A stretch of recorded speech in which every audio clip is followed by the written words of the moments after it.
Assalamualaikum warahmatullahi wabarakatuh.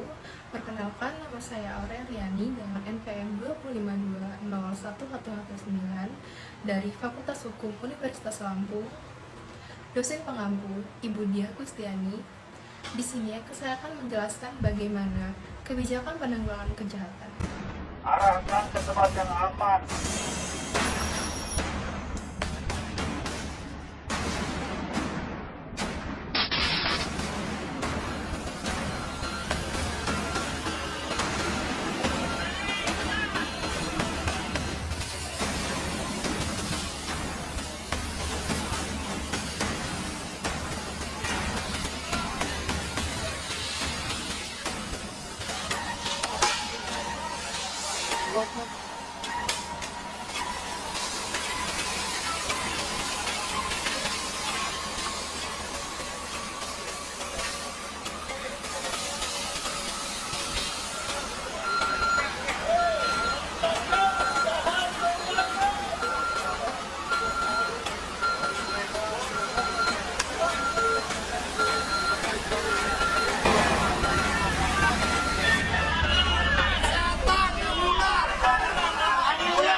As.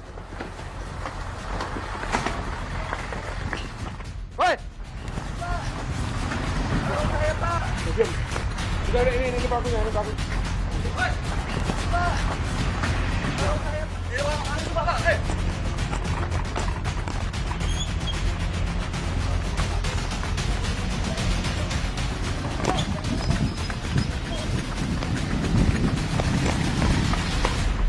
Ada beberapa orang yang melarikan diri dan 2 orang berhasil kami amankan. Nah, Mas. Saya nggak ngapain Pak. Saya kan. Mas, sampai di sini aja. Sini. Ini pelakunya, Pak. Aduh Pak. 822 Rahmat ke 822. Jalan ini Pak, Jalan Mangun City. Saya Pak. Pelan-pelan Pak. Di Jalan Mangun City, Pak. Salah satu dari mereka mengaku bahwa dia adalah korban dari pemukulan tersebut. Kenapa tadi, Pak? Ini Nggak tahu Pak. Ikan dipukuli atau mau perampasan motor? Perampasan motor ini. Tahu Pak. Saya tahu Pak sih. Kebijakan penanggulangan kejahatan. Lalu di sini ada topik outline. Yang pertama ada pendahuluan, lalu yang kedua ada permasalahan, yang ketiga ada pembahasan, dan yang keempat ada kesimpulan. Di sini saya akan mengartikan apa itu kejahatan atau nama lain dari crime. Diartikan sebagai masalah sosial yang dihadapi oleh masyarakat di seluruh negara semenjak dahulu dan pada hakikatnya merupakan produk dari masyarakat sendiri. Kejahatan dalam arti luas menyangkut pelanggaran dari norma-norma yang dikenal masyarakat, seperti norma agama, norma moral, norma sosial, dan norma hukum. Norma hukum pada umumnya dirumuskan dalam Kitab Undang-Undang Hukum Pidana yang dipertanggungjawabkan aparat pemerintah untuk menegakkan, terutama kepolisian, kejaksaan, dan pengadilan. Dan bagaimana reaksi masyarakat terhadap kejahatan? Sebagai salah satu aspek kajian kriminologi tersebut, dapat terwujud secara formal sebagai sistem peradilan pidana, namun juga dapat terwujud secara informal, antara lain sebagai usaha-usaha pencegahan kejahatan secara swakarsa oleh masyarakat, dan yang kedua, bentuk dari reaksi tersebut baik formal maupun informal merupakan perwujudan dari usaha pengamanan masyarakat. Masuk ke tahap permasalahan. Yang pertama ada kebijakan apa yang telah dilakukan dalam menanggulangi masalah kejahatan dalam usaha memberikan perlindungan masyarakat, dan yang kedua, bagaimanakah strategi penanggulangan kejahatan dalam usaha perlindungan masyarakat. Lalu masuk ke aspek kebijakan penanggulangan kejahatan dalam usaha memberikan perlindungan pada masyarakat. Kebijakan atau upaya itu sendiri pada hakikatnya merupakan bagian integral dari upaya perlindungan masyarakat atau social defense dan upaya mencapai kesejahteraan masyarakat atau social welfare. Oleh karena itu, dapat dikatakan bahwa tujuan akhir atau tujuan utama dari politik kriminal merupakan perlindungan masyarakat untuk mencapai kesejahteraan masyarakat.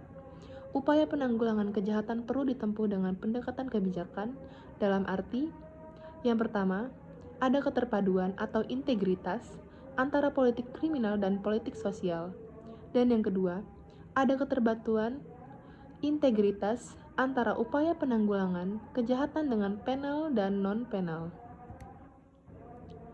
Lalu, tahap-tahap strategi penanggulangan kejahatan.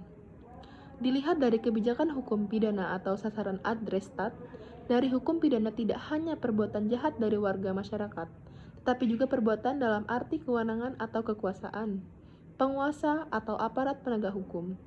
Jadi, ilmu hukum pidana mengandung pula kajian terhadap aspek pengaturan dan kebijakan, mengalokasikan kekuasaan, baik kekuasaan untuk menetapkan hukum pidana, atau kekuasaan formulatif atau legislatif.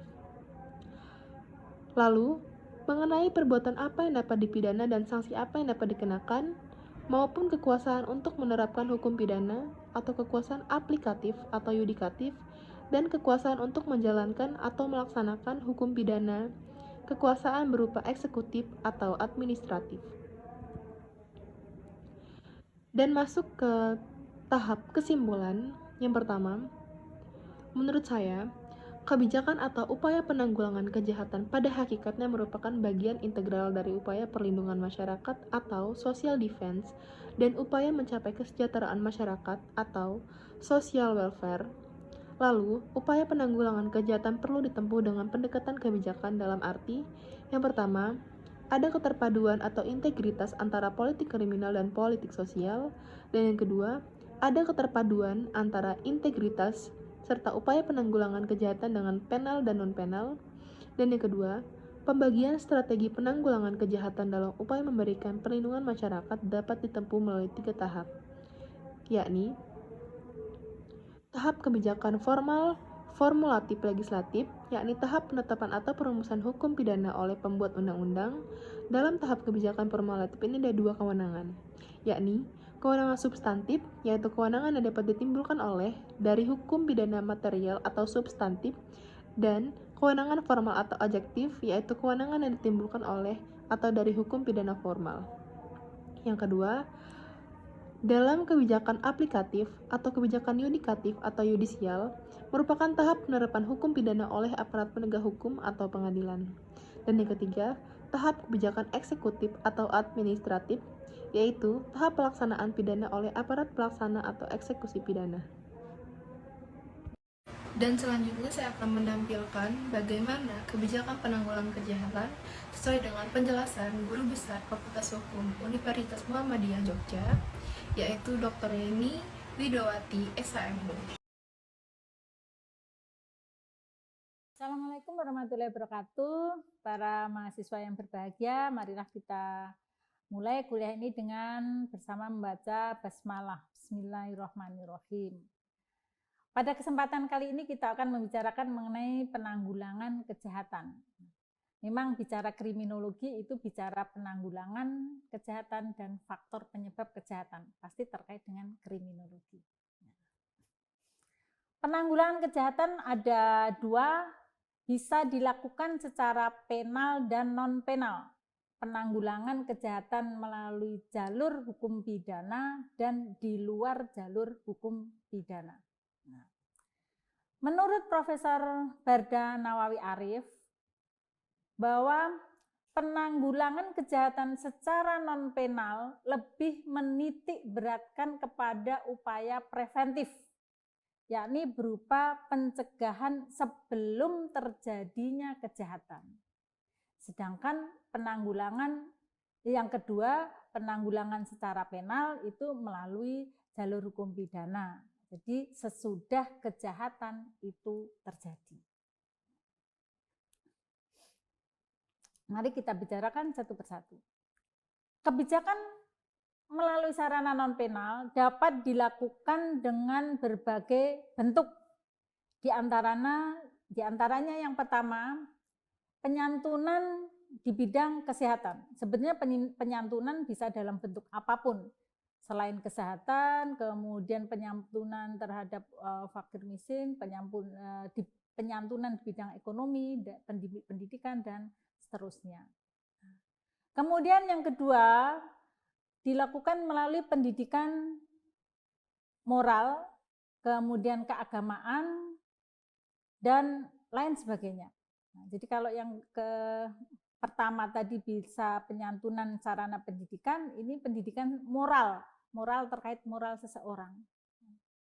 Kemudian yang ketiga, yang keempat, peningkatan kesejahteraan anak dan remaja. Anak dan remaja ini generasi yang akan datang, maka harus mendapatkan kesejahteraan yang bagus. Kemudian yang kelima, melalui kegiatan patroli yang dilakukan oleh polisi. Masyarakat bisa memantau supaya terkait dengan kegiatan hal tersebut. Kemudian penanggulangan kejahatan tanpa melalui jalur pidana ini atau prevention without punishment, ada beberapa tipologi yang kita kenal.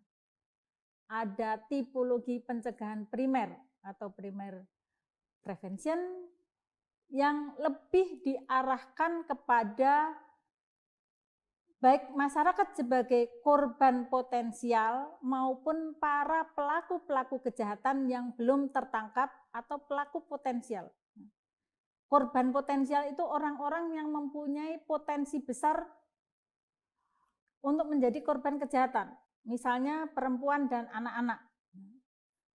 Gimana supaya anak tidak menjadi korban, tidak keluar malam? Gimana supaya wanita tidak menjadi korban, jangan jalan di tempat yang gelap, misalnya seperti itu. Kemudian pencegahan secara sekunder, secondary prevention. Berbeda dengan yang pertama, pada pencegahan sekunder ini tindakan lebih diarahkan kepada kelompok pelaku yang potensial atau sekelompok korban potensial tertentu. Sebagai contoh adalah korban kejahatan perampokan nasabah bank, kejahatan perbankan, korban kejahatan pencurian. Jadi ini yang lebih fix, jadi lebih memang bagaimana supaya orang tidak tidak dirampok. Maka pada saat mau menabung uang di bank itu, uangnya jangan ditonjol-tonjolkan, misalnya seperti itu. Kemudian yang ketiga, pencegahan tersier atau tertiary prevention. Dalam hal ini langkah pencegahan diarahkan kepada jenis pelaku tindak pidana tertentu dan juga korban tindak pidana tertentu. Nah, kalau tindak pidana tertentu diatur di luar KUHP. Jadi misalnya korban tindak pidana narkotika, korban tindak pidana terorisme, nah jadi yang ada di luar KUHP. Dan masih ada lagi, ada korban-korban yang psikotropika, nah, seperti itu. Nah kemudian bagaimana yang selanjutnya melalui jalur penal atau jalur hukum pidana. Nah ini setelah kejahatan itu terjadi. Caranya seperti apa? Maka dengan menjatuhkan sanksi yang sesuai, sanksi yang setimpal kepada pelaku kejahatan itu sendiri.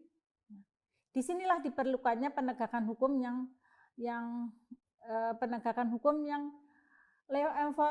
law enforcement-nya itu harus benar-benar dijalankan. Orang yang melakukan kejahatan harus dijatuhi sanksi sesuai dengan perbuatan yang dilakukan, sesuai dengan undang-undang yang berlaku, supaya orang lain tidak melakukan seperti itu. Jadi kalau sudah melihat orang lain melakukan kejahatan dikenakan sanksi, maka orang yang melihat akan takut untuk melakukan kejahatan. Nah, inilah secara penal atau melalui jalur hukum pidana. Demikian paparan singkat mengenai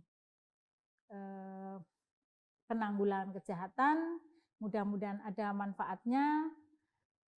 Kita akhiri dengan bersama membaca hamdalah. Alhamdulillahirrabbilalamin. Wassalamualaikum warahmatullahi wabarakatuh.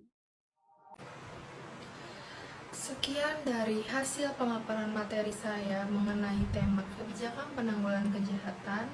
Semoga dapat dimengerti.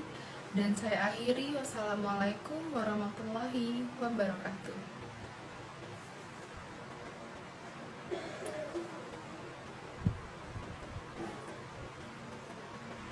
santai.